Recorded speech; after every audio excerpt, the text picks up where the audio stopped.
A desativação de empreendimentos constitui uma etapa de grande interesse para a gestão ambiental, uma vez que, durante essa etapa, existe a possibilidade de geração de passivos ambientais significativos. Em função da falta de atenção por parte dos sistemas de licenciamento ambiental e de fiscalização e controle, são inúmeros os casos de identificação de áreas contaminadas decorrentes da desativação de atividades poluidoras, sem que se adotassem medidas adequadas para sua remediação e descontaminação. Normalmente em áreas urbanas de regiões industrializadas, além da possibilidade de acidentes graves já registrados e já descritos, relacionados à presença e existência de áreas contaminadas, por exemplo, explosões em loteamentos que foram implementados sobre áreas ou antigas áreas industriais que não tivessem assegurado as medidas adequadas no seu encerramento. É muito comum que novos empreendimentos de parcelamento do solo para fins habitacionais se deparem com processos de investigação e remediação de áreas degradadas após a identificação, ao longo do levantamento de informações para o planejamento da ocupação, a identificação de passivos ambientais significativos decorrentes do encerramento inadequado das atividades anteriores, sobretudo, lembrando, em áreas urbanas de regiões industrializadas. Então, é no momento em que se vai realizar os levantamentos geotécnicos, por exemplo, que vão alimentar o projeto dos parcelamentos urbanos, dos loteamentos, dos edifícios, que se deparem com elementos aí que indiquem a existência de áreas contaminadas e de um problema muito sério que interrompe o processo de implantação dos loteamentos, do parcelamento do solo, enfim, e geram aí grandes problemas que têm que ser equacionados dali em diante. Então, essas áreas mal desativadas ou desativadas de modo inadequado ou encerradas de modo inadequado podem levar aí à ocorrência de passivos ambientais extremamente importantes, significativos e relevantes no contexto da gestão ambiental. Portanto, também importante uma reflexão sobre a necessidade de se incorporar nos sistemas de gestão ambiental das atividades, dos empreendimentos, também a etapa de desativação, porque nessa etapa também está associada a possibilidade de ocorrência de efeitos bastante importantes do ponto de vista da sustentabilidade ambiental. Então, para ilustrar aí um diagrama bastante didático em relação aos caminhos da contaminação, aos caminhos da produção de áreas contaminadas, vamos ver aí uma indústria desativada. Temos aí na figura a representação de uma indústria já desativada, mas que ainda permanecem a presença de alguns elementos potencialmente contaminantes, alguns produtos perigosos que estão ainda armazenados ou que foram abandonados nessa empresa, e por alguns mecanismos naturais ou mecanismos intensificados pela ação humana, a possibilidade de contaminação de solo, de água superficial, de água subterrânea, que podem aí deflagrar todo um processo, todo um encadeamento de eventos negativos e nocivos a toda a comunidade, a toda a sociedade. Portanto, temos aqui uma situação que ilustra que a própria área, o próprio sítio, o próprio local, o terreno, se encontraria contaminado, mas que também esse terreno, ou essa contaminação existente no terreno, está ativa e está ativamente contribuindo para a contaminação de águas superficiais, subterrâneas, além do próprio solo do terreno, como mencionado. Portanto, uma situação bastante crítica, bastante danosa, potencialmente bastante danosa a toda a sociedade e que tem sido cada vez mais presente dentro da dinâmica de urbanização, sobretudo em áreas industrializadas. O que se vê também recentemente, no Brasil sobretudo, mas em outros países também é um fenômeno relativamente recente, a reurbanização, a requalificação de antigas áreas industriais. É nesse momento aí que se vai realizar alguns estudos para a elaboração dos projetos de reurbanização e requalificação, que normalmente se identificam aí grandes ou extensas áreas, ou não tão extensas, mas com uma intensa contaminação e um problema bastante sério que tem que ser resolvido, evidentemente, antes da implantação das novas atividades. Não? Bom, então aqui temos a figura que o slide ilustra de uma área industrializada que vem passando por um processo de urbanização, de reurbanização, na verdade, de requalificação urbana. Aqui um exemplo brasileiro, um exemplo atualmente bastante polêmico no estado de São Paulo. Corta, ou atualmente não, né?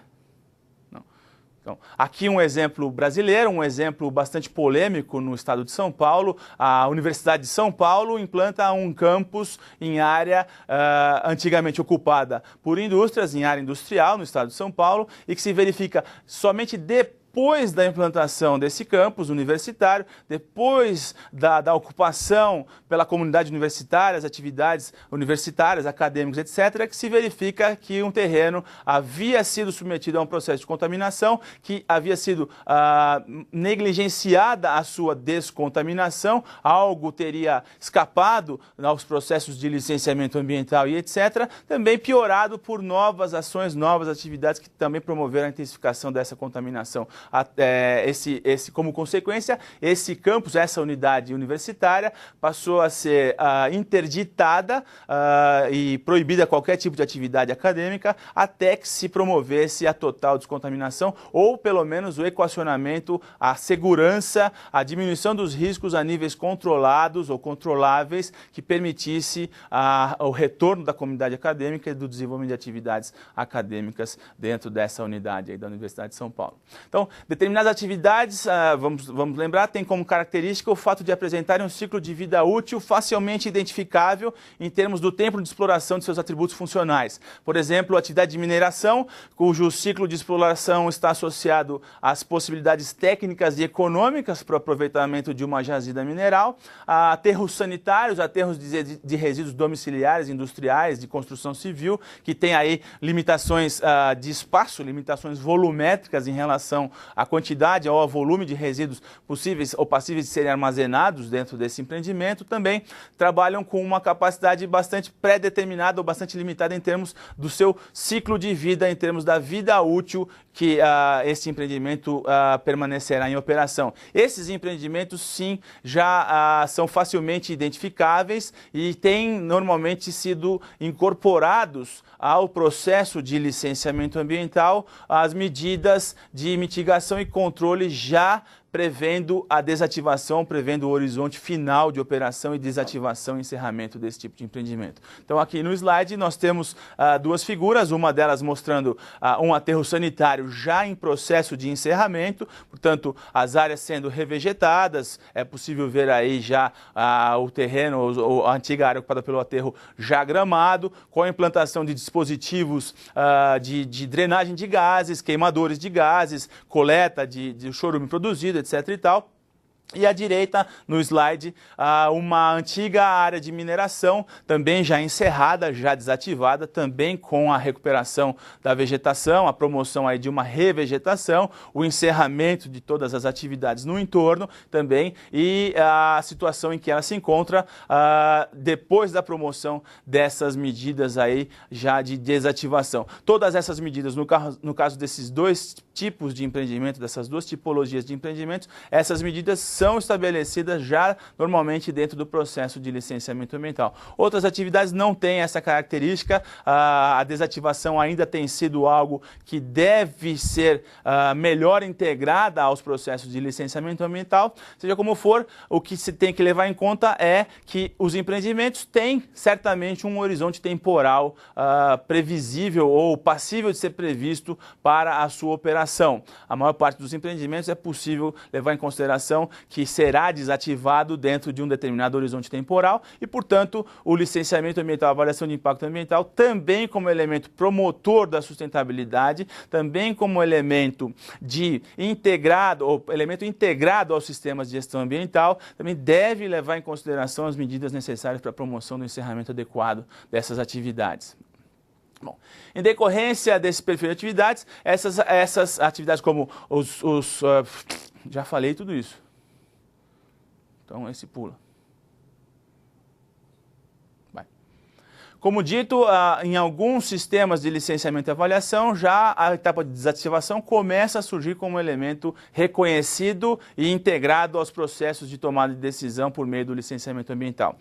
No estado de São Paulo, por exemplo, há uma legislação que estabelece que as atividades que são sujeitas ao licenciamento ambiental devem apresentar ao órgão ambiental um plano de desativação no momento do encerramento de suas atividades. Esse plano de desativação tem que ser aprovado pelo órgão ambiental, ele tem que contemplar a situação ambiental existente naquele momento da desativação e, se for o caso, já estabelecer quais as medidas de restauração e recuperação da qualidade ambiental naquelas áreas que serão desativadas ou desocupadas. Para assegurar que essa norma seja cumprida, a legislação paulista estabelece que os órgãos responsáveis pelo encerramento formal das atividades, o cancelamento, por exemplo, da pessoa jurídica da empresa, os órgãos da prefeitura municipal ou do poder local responsáveis também pela concessão aí de alvarás para os próximos empreendimentos ou não, esses órgãos também deverão ser responsáveis pela verificação de todas essas medidas ou pelo recebimento, pelo menos pelo recebimento de informação dessas medidas já estabelecidas pelo órgão ambiental e que deverão levar essas informações em consideração. Portanto, haveria aí a perspectiva dessas atividades serem impossibilitadas de encerrar formalmente sua atividade sem que o órgão ambiental tenha aprovado este relatório de atividades ligadas à desocupação e à desativação dessa atividade. Então, bastante interessante essa medida adotada no estado de São Paulo, tentando promover aí uma integração mais eficiente das ações necessárias ao encerramento das atividades e a sua integração também dentro dos sistemas de gestão ambiental dos empreendimentos. No caso do estado do Rio de Janeiro, para finalizar, um outro exemplo, a legislação aplicada naquele estado preconiza uma abordagem um pouco diferente em relação ao que São Paulo, a maneira como São Paulo conduz essa questão. Lá no Rio de Janeiro, a legislação estabelece que a remediação de áreas degradadas associadas a atividades que já tenham sido encerradas está sujeita à emissão de uma licença ambiental de recuperação. Portanto, o próximo ocupante, aquele que vai promover a remediação, mesmo que seja o empreendedor atual, ele deverá obter uma licença ambiental de recuperação. Essa licença vai estabelecer e vai tentar assegurar todas as medidas necessárias e adequadas para a promoção correta da recuperação ambiental daquele terreno, daquela parcela do território. Bom, no caso de serem identificados passivos ambientais ao longo da operação do empreendimento, a licença de operação só será renovada se incorporar também medidas de recuperação dos passivos ambientais, sobretudo aqueles ligados à contaminação de áreas. Bom, essa licença de operação, essa renovação, ela vai incluir medidas de remediação e recuperação do passivo de modo concomitante, portanto, não há o risco da empresa ser encerrada, a priori ou a princípio não há o risco da empresa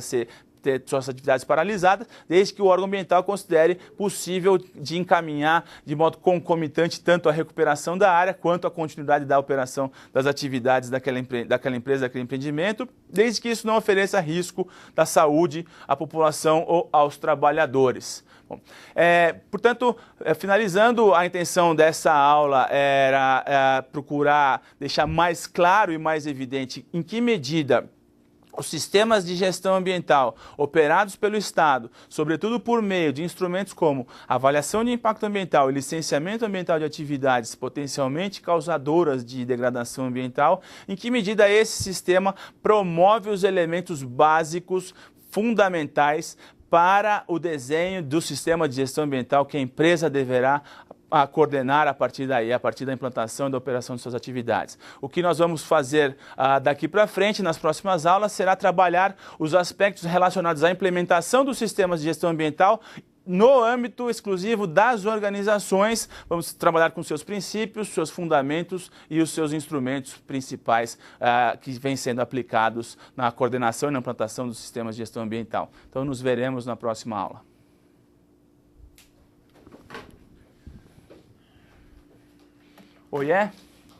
Corre, nego.